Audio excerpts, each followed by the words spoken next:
habilidade que acabou. A profissão ferreiro aqui em Israel não existirá mais. E a Bíblia vai nos dizer que essa ordem de opressão chegou no arraial de Israel e trouxe um medo tremendo no meio do povo. Este medo foi tão grande que quem era ferreiro, temendo pela própria vida, logo se aposentou, logo procurou aprender coisa nova, porque não queria ser, de repente, uma represália dos filisteus. E a história vai nos dizer que quem trabalhava no campo tinha o seu material de campo para trabalhar: uma enxada, uma foice, um arado, e eram ferramentas que precisavam amolar.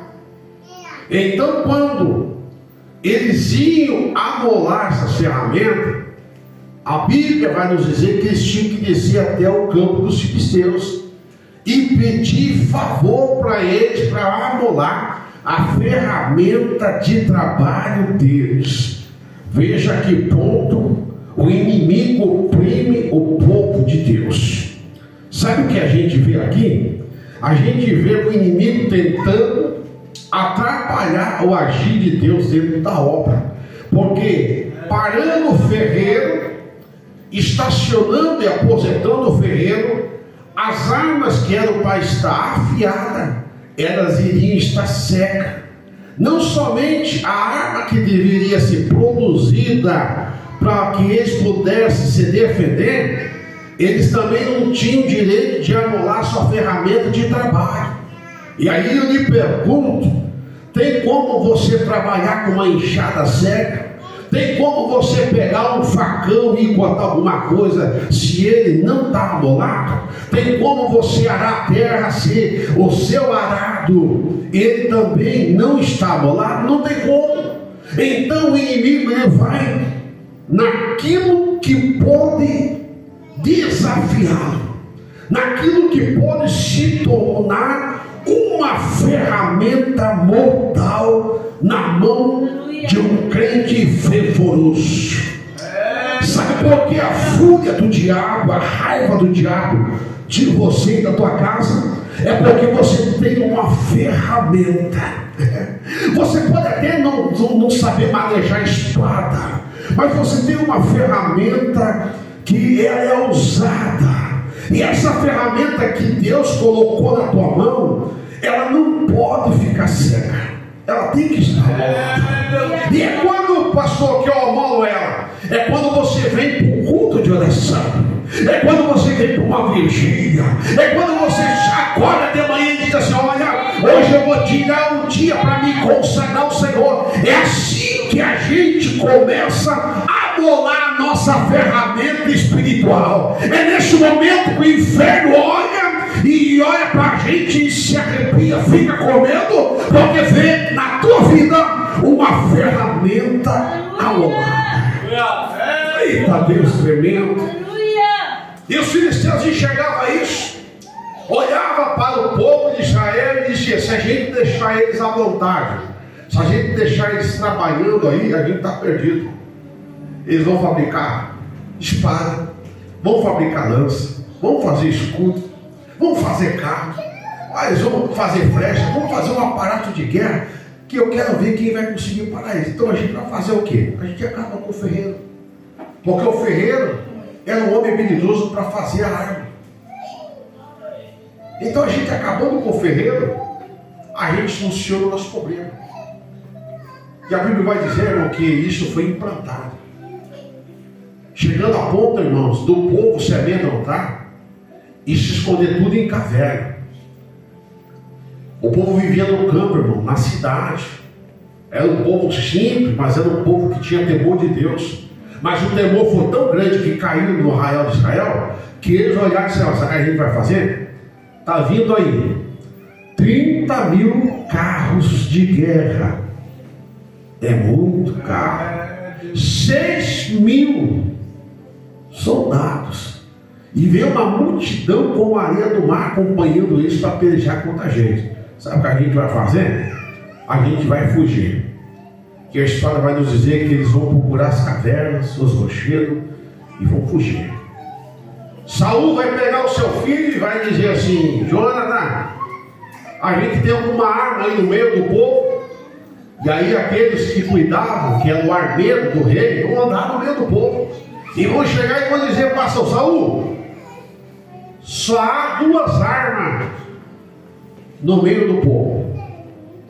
Tá, traga essas 2 armas. Não tem como trazer, Saul, porque uma arma é a tua e a outra arma é de Jonathan. Só 2 armas a gente tem aqui, só as 2 espadas. E as 2 espadas estão na mão de vocês. Quando eles ouvem isso, o temor bate mais forte no coração do rei. O temor bate mais forte no coração do povo.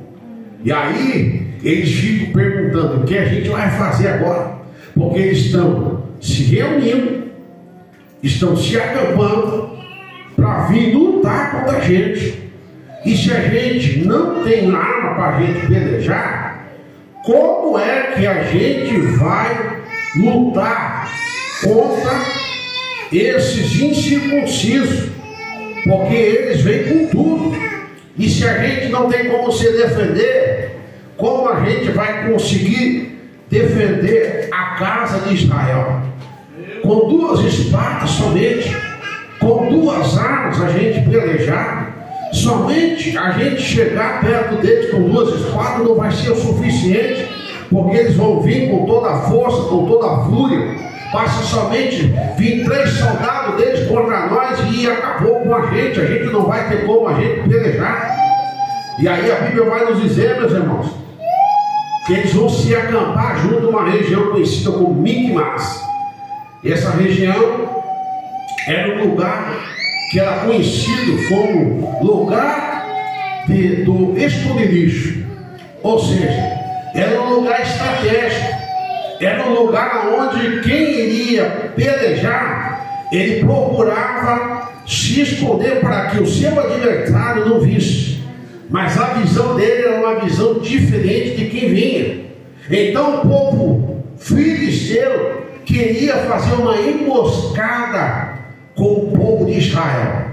Mas só que, enquanto eles estavam tramando, irmão, para fazer essa emboscada, Jonathan vai pegar o seu armeiro e vai dizer para ele o seguinte: olha, a gente vai sair por detrás.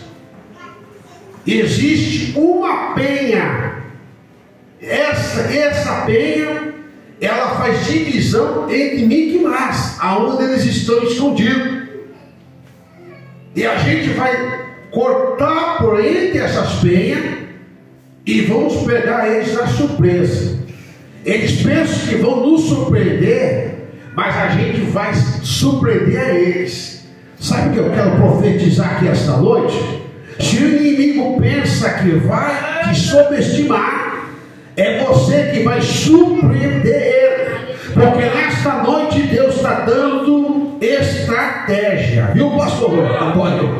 Viu, irmã Clarice? Deus está dando estratégia. Viu, irmão? Deus está te dando estratégia. Porque da forma que a gente luta, a gente muitas das vezes não consegue alcançar. Mas Deus está te dando estratégia para que você possa vencer, para que você possa passar no território do inimigo e ele não vai te enxergar. Porque quando você passar, enquanto ele pensa que você vem pela frente, você vai vir por detrás dele, e quando menos esperar, ele vai ser derrotado. Quem acredita nisso? Que nessa noite é uma noite de vitória, que Deus está dando para a tua casa e para a tua família. E aí a Bíblia vai dizer, irmão, que Jonathan vai pegar o moço e eles vão tentar passar por essas 2 penhas. Agora vem a dificuldade. Existiam 2 penhas. Uma penha chamada Bozés. Essa penha, ela ficava ao norte de Micmas. Ela traz o significado, o nome dela, de lugar brilhante. Mas de brilhante não tinha nada. Porque quem se atravessasse por esse desfiladeiro, só para você entender, passava um homem, mas com muita dificuldade. cidade.